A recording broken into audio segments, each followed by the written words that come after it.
Regresamos a los periodistas, son las 6 de la tarde con 41 minutos y es un horror lo que está pasando en muchos estados de la República, que sigue pasando lamentablemente.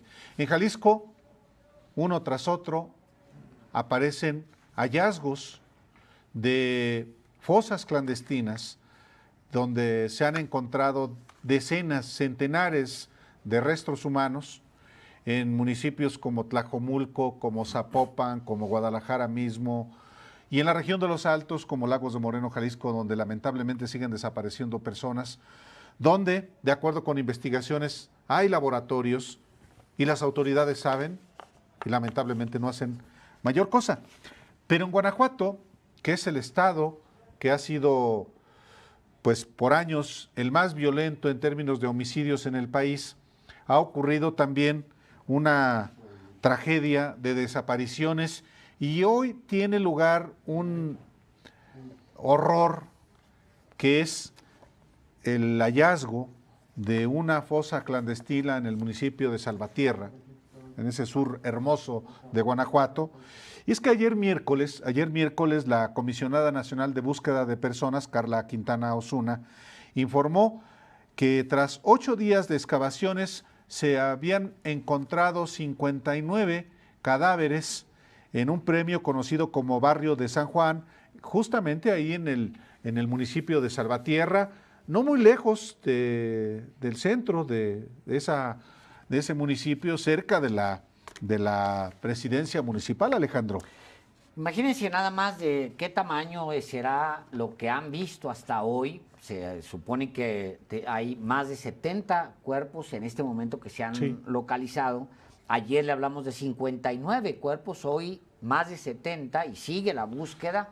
Imagínense que las autoridades del estado de Guanajuato suelen acallar este tema, no hablar sobre este tema, tienen un vocero, una vocera que eventualmente habla sobre el asunto, pero el gobernador, desde que asumió, no ha querido tocar absolutamente el tema de la violencia, como si con eso ya se acabara la violencia. Pero el titular de la Comisión Estatal de Búsqueda, Héctor Díaz Esquerra, ya dijo definitivamente este hallazgo es el más grande que se ha tenido desde la creación de esta comisión y puede ser el más grande en el estado de Guanajuato. Imagínense. Sí, Salvatierra, fíjese, es un municipio al sur del estado, como si va uno hacia el estado de Michoacán, tiene poco más de 100,000 habitantes y pues es una región muy, muy violenta. Digo, en gran parte del territorio guanajuatense hay violencia. Celaya, que es un municipio muy económicamente relevante, Salamanca, que también es económicamente relevante porque también está ahí la refinería, y otros municipios colindantes con Michoacán, pues padecen, lamentablemente, sus habitantes la violencia. En esta región, pues se sigue la confrontación entre el cártel Jalisco Nueva Generación y lo que todavía sigue operando en ese estado, que es el cártel de Santa Rosa de Lima, encabezado por su dirigente, el Marro, que ya está preso. Sí, bueno, a partir del 20 de octubre comenzaron las excavaciones y hasta ahora de forma oficial, el 20 de octubre empezaron las excavaciones, o sea... No, pues apenas la semana pasada. Semana pasada empezaron las excavaciones, había 59 cuerpos ayer y a estas horas son 70 y tantos, 72, hablaban hace rato, seguramente va a sobrepasar ese número en las siguientes horas. Tenemos a Saúl Arellano, él es investigador del Programa Universitario de Estudios de Desarrollo de la UNAM y director editorial de México Social, para justamente conversar sobre este tema. Bienvenido a Los Periodistas, Saúl Arellano. Mil gracias por la invitación, Alejandro y Álvaro. Gracias por tenerme en su espacio nuevamente. Efectivamente, Álvaro iniciaba con un comentario diciendo que esto es el horror. Y efectivamente eso es lo que está ocurriendo en este momento en Salvatierra. De hecho, yo estoy en el municipio de Salvatierra ahora mismo y vaya, la sensación cuando vas a la calle es de azoro, es de no creerlo. Los que somos de aquí, yo soy originario de este municipio, y quienes hemos vivido, crecido aquí, pues si hace 10 años nos hubiesen dicho que esto iba a ocurrir, no lo hubiéramos jamás creído, no hubiéramos pensado que alguien estaba alucinando o alguna cosa de esta. Lo que estamos viendo con este tema, creo yo, es que hay que entender dos cosas cuando estamos frente a una fosa clandestina. El primero de ellos es que la fosa en realidad es la síntesis, es la culminación de un conjunto muy largo de actividades delictivas que comienzan con la desaparición forzada de una persona, el secuestro de esa persona sin duda, muy probablemente la tortura, muy probablemente tratos crueles, degradantes, y luego el asesinato, y luego el traslado ilícito del cuerpo para sepultarlo o depositarlo, como en este caso, como bien decían ustedes dos, en un predio que nuevamente no es un predio que esté en el cerro, ¿no? Es un predio que está en la mancha urbana, a menos de 3 kilómetros del Palacio de Gobierno Municipal, y que está ubicado en una zona que estratégicamente, creo yo, los maleantes habían elegido porque está justo detrás de lo que se llama el rastro municipal. Entonces, ya teníamos meses aquí en Salvatierra de reportes de personas que viven por la zona que reportaban un olor muy fétido. Las autoridades decían que pues era el rastro, que de pronto iban a llamarle a la Profepa para que revisara, pero fíjate, geográficamente, quienes conozcan el municipio, lo que verían sería una calle única de acceso a este lugar, a este predio, de tal forma que no sería muy difícil identificar bajo las denuncias, bajo los reiterados señalamientos de que algo muy malo estaba ahí, pues que la policía pudiera ubicarse pues en esa calle y estar supervisando, porque fíjate, efectivamente ustedes hablaban de 59 cuerpos, oficialmente ya la cifra en este momento es de 62, pero yo he platicado con los colectivos de las buscadoras, porque hay que señalarlo, son fundamentalmente mujeres quienes están liderando esto, mujeres que buscan a sus hijos, a sus esposos, a sus hermanos, a sus nietos, a sus sobrinos, que insisto, se están poniendo al frente, están dando la cara a estas mujeres buscadoras, y hablando con dos de ellas el día de hoy, me decían que muy probablemente el día de hoy cierre con 70 y tantos, 75, 79 cadáveres, pero tienen además alrededor de 18 puntos adicionales ya identificados donde pudiera haber más cuerpos. Esto puede tomar o llegar incluso a la centena, ojalá no sea así, pero pudiera llegar, dado los indicios que ya identificaron y localizaron. Las excavaciones van a seguir de aquí hasta el próximo jueves de la próxima semana y pues estaremos actualizando la cifra. Es del tamaño de lo que pasó en San Fernando. Recordemos que ahí fueron, si no me equivoco, 73 personas en San Fernando, Tamaulipas. Ya con la cifra oficial, esa cifra se rebasó y pues tiene proporciones dantescas esto que está pasando acá, ¿no? Saúl Arellano, efectivamente, en otras ocasiones hemos hablado contigo por el conocimiento que tienes como investigador del Programa Universitario de Estudios del Desarrollo de la UNAM y de esta organización México Social que observa pues los fenómenos que se dan en la sociedad, en particular en el estado de Guanajuato. Yo desconocía que tú eras originario de Salvatierra, que es un municipio que está muy próximo a los límites de Michoacán, pero del conocimiento que tú tienes, además de esta fosa clandestina, si hay una, es muy probable que haya otras también en la zona. Sin duda alguna, Álvaro. Mira, aquí de lo que estamos hablando es de un fenómeno ya generalizado. Los colectivos de búsqueda que hay en la entidad han localizado cuando menos 109 fosas. De ellas, por reportes de prensa, sabemos que se han recuperado 268 cuerpos. Por eso es tan grave lo que está pasando en Salvatierra. Si estamos hablando que en Salvatierra pudieran ser ya en este momento 80 cadáveres, cerrando lo que son 79, pudieran ser fácilmente 80 por los datos que yo tengo. Imagínate, 80, pues es del 25% del total de los cuerpos que desde el 2009, que comenzó a darse este fenómeno en la entidad, que fue la primera fosa que se descubrió con 2 cuerpos, y que de esa fecha hasta ahora ya llevan, insisto, 109 fosas descubiertas, documentadas por medios de comunicación, por investigadores de la Ibero. Hay un investigador muy serio, Fabricio Lauruso, que trabaja junto con Raimundo Sandoval, de aquí de la Ibero de León, y que son quienes han encabezado este informe estatal de organizaciones de la sociedad civil, que te digo, nos dan cuenta de esta cantidad, 109 fosas, que están distribuidas en 26 de los 46 municipios, es decir, más de la mitad de los municipios del estado ya tienen registros muy graves de fosas. Aquí mismo en Salvatierra se rumora y se habla de que pudiera haber 2 o 3 más de este tamaño, que sería, insisto, dantesco el asunto, pero también municipios como Tarimoro, como Uriangato, como Moroleón, Acámbaro, todo el sur del estado que, como bien dices, hace frontera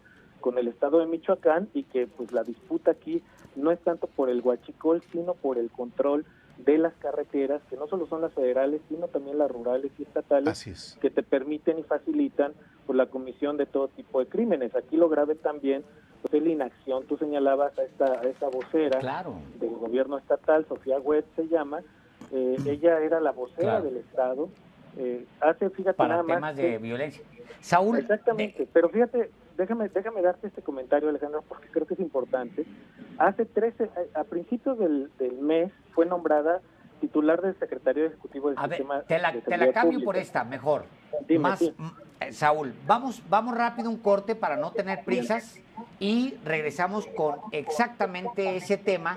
Y de hecho, después de que lo comentas, ya tenemos el mapa como para comentarlo juntos, para que nos dibujes en qué zona está, porque, pues, ¿cómo traslada 100 cuerpos o 70 cuerpos en medio de la población y los depositas en medio de la población en terrenos? Vamos un corte, Saúl, y vamos un corte, Álvaro, y volvemos.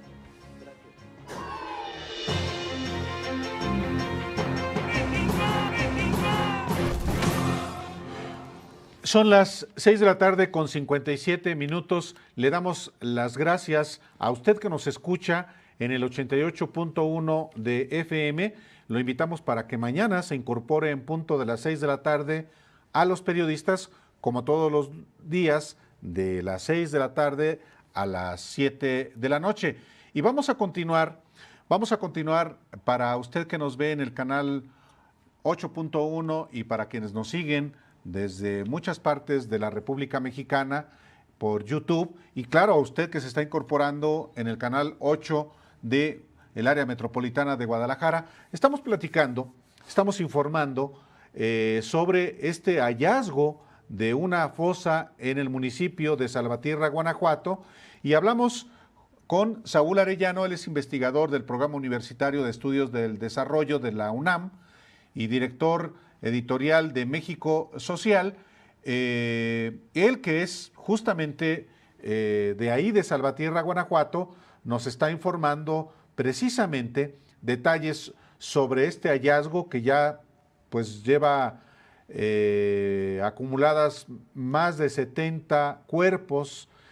Y Alejandro, tú le formulabas a Saúl Arellano una pregunta sobre la ubicación justamente de esta fosa clandestina. Sí, bueno, me llama mucho la atención, si podemos poner el mapa, porque ahí podemos ver el rastro, ahí se puede ver el rastro municipal, sí. Ahí hacia la población, usted en su pantalla estará viendo el río, se ve el río Lerma a un lado, se ve una carretera, y luego se ve hacia abajo, hacia la calle de Violetas, ya se empieza a ver se empieza a ver pues casas, un caserío. Ahí es donde fueron enterrados esos cuerpos. O sea, estamos hablando de que para quien haya estado enterrando cuerpos ahí, tuvieron que pasar por calles donde hay gente, donde se supone que debe haber seguridad pública. Y mi pregunta, Saúl, y ahí vale mucho la pena brincarse a conversar el tema de la vocera, ahí la pregunta es, ¿cómo es posible que las autoridades, la policía local, la alcaldesa, creo que es la alcaldesa, cómo es posible que los vecinos ¿cómo es posible que los políticos que recorren esas calles para... Ahí está. Como Rito Vargas Varela. Ahí está. Rito Vargas Varela tiene una barda pintada ahí. ¿Cómo es posible que absolutamente nadie se haya dado cuenta de que camionetas con cuerpos, porque esta gente va con vehículos armados, no son uno ni son dos, siempre llegan 4 o 5 vehículos? ¿Cómo es posible que el gobierno del estado, cómo es posible que el fiscal, que la policía, que el jefe de la policía, que la alcaldesa, cómo es posible que nadie se haya dado cuenta? No entiendo. Bueno, mira, Saúl. La única manera de explicarlo, Alejandro y Álvaro, es que hay una omisión al menos de parte de la autoridad. Y hablo de omisión porque uno no es Ministerio Público, no puedes determinar exactamente qué ocurre, pero mira, lo que a voces, digamos, secreto a voces se dice, ¿no? Todo mundo sabe que esa zona cercana al rastro es una zona donde viven aparentemente personas que laboran para el cártel de Santa Rosa de Lima. Todo lo que se llama el barrio de San Juan, se habla que es territorio de gente que trabaja para el marro, de tal manera que las calles por las cuales tú puedes acceder precisamente hacia esa zona del rastro municipal, se asume que es una zona controlada por operadores de este cártel, ¿no? Entonces, evidentemente tienen a lo que se llaman halcones, tienen evidentemente el control de las calles, la policía no entra a muchas de estas calles, la policía municipal, porque está mal equipada, mal entrenada, y que las policías estatales, los famosos FESPE, se les dice acá, que son las fuerzas de seguridad pública del estado, no hacen rondines dentro de los municipios, al menos no rondines regulares, ni tampoco rondines que te ayuden a inhibir o que te ayuden a apoyar las actividades de investigación de la fiscalía. Entonces lo que tenemos es toda una connivencia y una inacción y una omisión gravísima de las autoridades, porque efectivamente, mira, lo que se ha documentado en otros municipios es que incluso algunos cuerpos han sido trasladados en patrullas o en unidades o vehículos oficiales, ¿no? Eso ha llegado a ocurrir. No hay que olvidar que Salvatierra es una zona muy caliente desde hace tiempo y que tiene una tasa de mortalidad altísima. Tú lo señalabas, Álvaro. Mira, yo acabo de escribir un texto para un libro que saldrá publicado pronto por la UNAM, y ahí lo que hice fue identificar cuáles son las tasas de homicidio de municipios que tienen la mayor, digamos, carga de tasa, no del número absoluto. Fíjate, esta zona del sur del estado, y por eso le va a hacer sentido a quienes hacen el favor de escuchar. Fíjate, Santiago Marabatío, que es uno de los municipios más chiquitos de la entidad, pero que es frontera justamente con Salvatierra y Michoacán, tiene una tasa inaudita en el 2019 de 206 homicidios por cada 100,000 habitantes. Yo revisé este dato y no hay ningún país del mundo que tenga una tasa siquiera cercana a este dato. 206 por cada 100,000. Luego sigue a Paseo el Alto, que está en el triángulo que se le llama, que es los Apaseos, Celaya, Tarimoro y Salvatierra, que tiene una tasa de homicidios a Paseo el Alto de 121 por cada 100,000 habitantes. Pero luego si nos vamos a esta región del sur del estado, fíjate, a Cámbaro, que está pegadito a Salvatierra, y también frontera con Michoacán, 99.9 homicidios por cada 100,000, Tarimoro 90.6, Valle de Santiago, que es un municipio sureño también, 81, y Salvatierra una tasa de 79. Para ponerlo en contexto, México hoy, que es uno de los países más violentos del mundo, tiene una tasa aproximada de 29 homicidios por cada 100,000 habitantes. Salvatierra tiene una tasa de 79, es decir, 3 veces más que el promedio nacional, que ya de por sí es muy alto, ¿no? Entonces lo que tenemos es una zona agobiada por el crimen, agobiada, insisto, por estos grupos delincuenciales que se están disputando sobre todo el control de las carreteras, porque aquí no hay el tema de los ductos, aquí no hay el tema de laboratorios que estén fabricando, al menos no se ha documentado que estén fabricando droga, pero sí es un punto clave de trasiego, porque a final de cuentas Salvatierra es el punto de unión de las principales carreteras que vinculan a Michoacán, que vinculan a Jalisco y al estado de Guanajuato. Entonces, este punto de entrada que tenemos acá, evidentemente hace que el control de este municipio se vuelva estratégico para las bandas del crimen organizado, ¿no? ¿Quién gobierna Salvatierra, Saúl? ¿De qué partido? Hay una alcaldesa, se llama Alejandrina Lanuza, y es del Partido Acción Nacional. El Partido Acción Nacional ha gobernado esta zona. Salvatierra ha tenido una alternancia importante. Es un municipio que ha tenido gobiernos de 5 partidos distintos en los últimos 20 años y que predominantemente gobiernan PRI y PAN, ¿no? Han tenido alternancias muy relevantes, esporádicamente el PRD cuando existía en su momento, y ha gobernado incluso algún otro partido en épocas antiguas como el PDM, ¿no? Entonces lo que tenemos es acá una alternancia, un juego político relevante, pero que hoy está gobernado por el PAN, que el estado de Guanajuato en general pues, es un gobierno panista, y que vemos los extravíos del gobernador, que los hemos comentado acá, que en lugar de estar preocupado por esto, pues anda haciendo encuestas, ¿no? Ahí en el Facebook para ver si recauda o si se le regresan más impuestos de la federación. Entonces lo que vemos es una enorme incapacidad del gobierno del estado, a pesar de miles de millones de pesos invertidos en los programas escudo, todos los programas que nos han vendido como la panacea de la seguridad pública, y lo que vemos pues son estos terribles resultados. Ahora, ante este hallazgo escalofriante de impacto nacional y también internacional, porque el hallazgo de tantos cuerpos que efectivamente son mayores a los fallecidos en San Fernando, que fueron 72, ¿cuál ha sido la conducta del gobierno estatal de manera particular? Mira, lo que yo sé es que el gobierno del estado intervino en esta ocasión fundamentalmente por la presión de los colectivos. Sí. De hecho, interviene la Comisión Nacional de Búsqueda, lo cual es un asunto inaudito, habiendo una comisión estatal, que efectivamente el titular de la comisión estatal acaba de llegar, se acaba de crear, pero yo casi estoy convencido y me atrevo a afirmar que de no haber sido por la intervención de la Comisión Nacional de Búsqueda y la enorme presión de los colectivos de búsqueda que están interviniendo acá, que son familias buscando a sus familiares desaparecidos, y que mira, aquí también se ha dado un fenómeno bien grave de criminalización de las personas. En diferentes ocasiones, funcionarios de varios niveles del gobierno estatal, sobre todo el área de seguridad pública, pues se salen bajo el argumento fácil de que son los malos matándose entre sí, ¿no? Pero no es cierto. Tenemos amas de casa, tenemos el caso justamente aquí en Salvatierra, que también fue muy resonado a nivel nacional, de la profesora Lupita, como se le decía popularmente acá, que de pronto un día salió a comprar el desayuno y no regresó a su casa, ¿no? Personas de este perfil, personas de estas edades, que además se habla, y eso es gravísimo lo que se está diciendo, que en esta fosa clandestina había adolescentes, mujeres y jóvenes, ¿no? De aproximadamente 16, 17 años, y frente a lo cual se da la criminalización de parte de la autoridad, ¿no?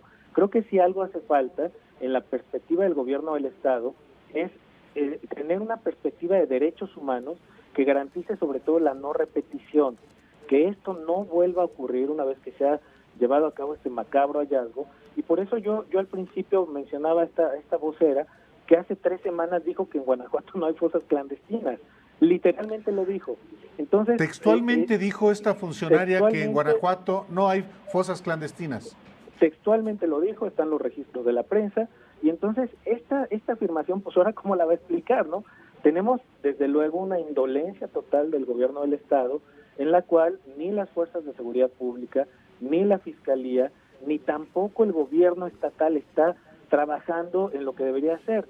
El secretario general de gobierno, por ejemplo, pues está dedicado a construir su campaña política para intentar ser alcalde en León y no estar atendiendo la coordinación de los gabinetes que debe coordinar para que esto no ocurra, ¿no? Entonces vemos la partidización de la seguridad pública, vemos la politización en el uso de los recursos y vemos sobre todo también a un Congreso postrado ante un gobierno que tiene, digamos, una dimensión paralela. El gobierno formal, que encabeza Diego Sinue como gobernador o titular del Ejecutivo, y el poder de facto que tienen en sus manos tanto el fiscal del Estado como el secretario de Seguridad Pública, que lo hemos comentado aquí, llevan cada uno de ellos más de 10 años en sus cargos, con más de 10,000 muertos en los últimos 3 años, ¿no?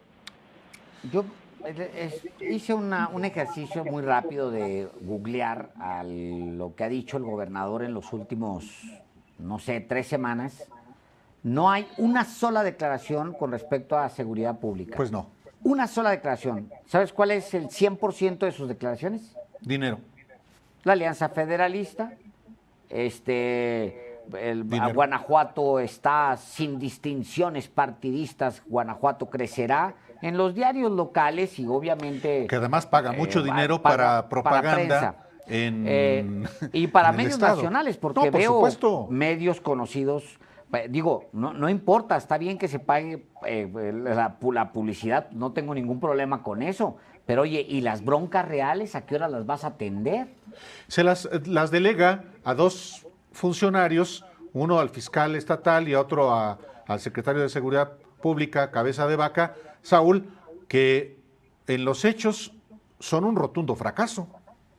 Bueno, veo, él tiene, y ahí nos quedamos antes de irnos al corte y me gustaría que abundaras, él tiene un vocero, Saúl, estamos hablando con Saúl Arellano, director editorial de México Social, él tiene, Saúl, una vocera, para evitarse el hablar del tema de la violencia, él tiene una vocera que es la que trata estos temas. ¿Qué perfil tiene? ¿Cada cuándo habla? ¿Por qué él no habla de esto? ¿Cómo funciona eso, Saúl?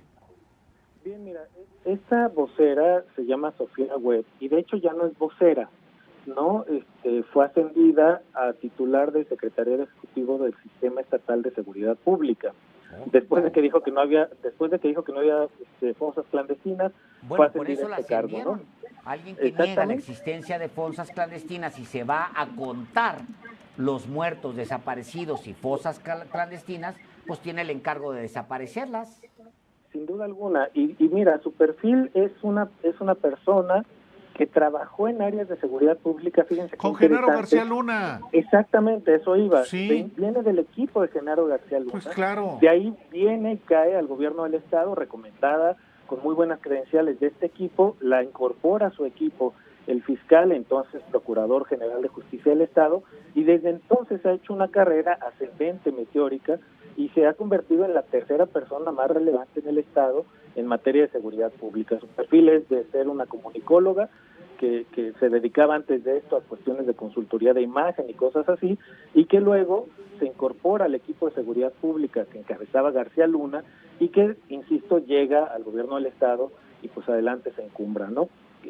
Vaya, no solamente es el perfil, es la no vocación de servirle a la gente y de garantizar los derechos humanos fundamentales, derecho a la vida, derecho a la preservación de la seguridad, ¿no?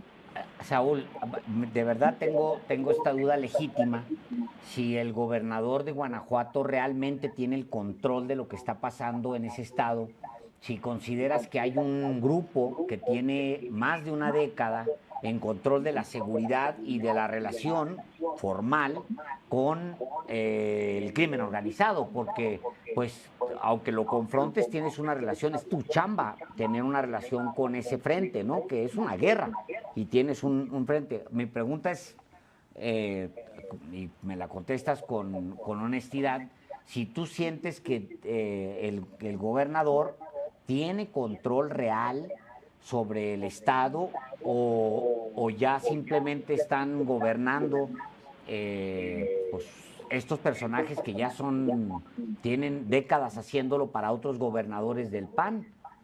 Es de verdad tengo esa duda legítima. Vaya, la tenemos varios, Alejandro, es decir, cuando tú ves los resultados y ves el mecanismo mediante el cual llega este fiscal a este nuevo gobierno, lo que te das cuenta es que es una herencia del gobernador Miguel Márquez. Miguel Márquez es quien realmente encumbra a Carlos Amarripa, que es el titular de la Fiscalía, y encumbra a Álvaro Cabeza de Vaca como secretario de Seguridad Pública. Cuando entre el 2016 y el 2018 Guanajuato tuvo un incremento de más de 246% en el número de homicidios, es evidente que el gobernador tenía que haber cambiado de equipo, no lo hizo. De alguna manera sintió Miguel Márquez que le alcanzaba, dado el control político que tenían los municipios, para imponer a su candidato, que es este actual gobernador, Diego Sinue, de una carrera cortísima. Sus principales cargos habían sido ser diputado federal, estuvo en el cargo un año y medio. ¿Y secretario de Desarrollo Social? Y no había hecho nada más en su vida, ¿no? No había sido ni siquiera jefe de departamento, lo digo sin denotar a nadie, ¿no? Entonces, este personaje que impone el PAN, el Partido Acción Nacional, que como se decía, hasta hace varios años, pues si ponían como Calígula de cónsul a su caballo, pues ese gana, ¿no? Entonces, acá imponen a este joven sin ninguna experiencia, sin ninguna capacidad política, porque la lógica del PAN en Guanajuato ha sido administrar los grandes capitales que se instalan en la entidad y con los cuales tienen una relación de convivencia muy cómoda, ¿no? Se hacen negocios al amparo del poder, se utiliza la información privilegiada para adquirir predios, poner terreno, poner negocios, ayudarle a sus amigos a que sepan dónde hay que colocar el dinero, todo este tipo de cosas. Y hay que recordar, viene de Juan Manuel Oliva, ¿no? ¿Se acuerdan de aquella vez que compró el predio para la dichosa refinería que estaba Ricardo Calderón? Claro. Que se gastó 900 millones de pesos en un predio que luego ni se ocupó para nada, ¿no? No estamos hablando de 3 pesos, ni mucho menos, ¿no? Entonces, no, y además ahí había chanchullo, Saúl, porque hicieron negocio con ese predio. O sea, un escándalo nacional. Y que vaya, esa ha sido la lógica de gobierno del PAN. Pensaron que de alguna manera este joven político, Diego Sinúe, iba a lograr administrar prácticamente, ocupa el papel, lo digo sin mayor agresión personal, pero ocupa el lugar más bien como de un gerente de intereses de grupo, y que deja la parte política pues en los profesionales de la política, y la parte de seguridad pública la delegó. No quiere saber nada, Diego, de este problema, ¿no? El gobernador, desde el inicio de su mandato, siempre que se le preguntaba respecto de los desaparecidos, por ejemplo, que es nuestro tema hoy, él la respuesta que daba: eso véanlo con Sofía, y eso véanlo con Sofía. No hay registros de reporteras, compañeras reporteras guanajuatenses que lo confrontaron, diciéndole: gobernador, ni una palabra para las víctimas, y su respuesta literal es: eso véanlo con Sofía. Entonces, Verónica Espinosa, la corresponsal de Proceso, por ejemplo. Exactamente, que es una gran periodista que tiene gran trayectoria aquí en Guanajuato, y que ella ha confrontado reiteradamente al gobernador con estos temas, ¿no? Entonces lo que vemos aquí es un gobernador que tiene un poder paralelo, fáctico, en el área de seguridad pública, y del cual no tiene ningún control, porque lo que se le hizo fue imponérselo a estos dos personajes, y que el Congreso no la hizo más que de oficialidad de partes, para que esto que llamamos en su momento el más carnal de todos los fiscales, se pasara en lo que se llamó el pase automático y se le dejara 10 años. Yo tengo la impresión, fundada con base en todos los elementos de juicio y objetivos que hay para hacer el análisis, que el gobernador no tiene control del área de seguridad y hoy no sabe qué hacer, no tiene cómo correrlo, porque el riesgo que le dan a entender sus asesores es que si quita este equipo de seguridad se le va a descomponer y se va a poner peor. Entonces, que lo mejor es seguirse con ellos. Que entre sus 10 compadres le ayuden los 10 otros gobernadores, a ver si entre todos pueden, ya que se unen para pedir dinero, pues que se unan para hacer una buena obra, como por ejemplo ayudarle a Diego Sinúe a gobernar ese estado, que es un desastre, es un verdadero desastre. En todos los sentidos, lo económico, lo social, lo político, y hoy la parte que sin duda alguna es la más sensible y la más escandalosa por lo que implica en términos de muerte, dolor, tristeza, pues es sin duda la seguridad pública, ¿no? Saúl, vamos a seguir platicando, porque este asunto lamentablemente no va a terminar, y una vez más agradecemos mucho el que informes al auditorio de los periodistas sobre lo que está pasando en Guanajuato, y ahora de manera específica en Salvatierra, de donde tú eres y que lamentablemente está padeciendo esto. Muchísimas gracias. No, hombre, al revés, gracias por el espacio, y bueno, todas sus órdenes para cuando haya que comentar y actualizar los datos, ¿no? Gracias, Saúl. Gracias, Saúl. Un abrazo, gracias. Un abrazo, gracias. Vamos a un corte y volvemos enseguida a los periodistas.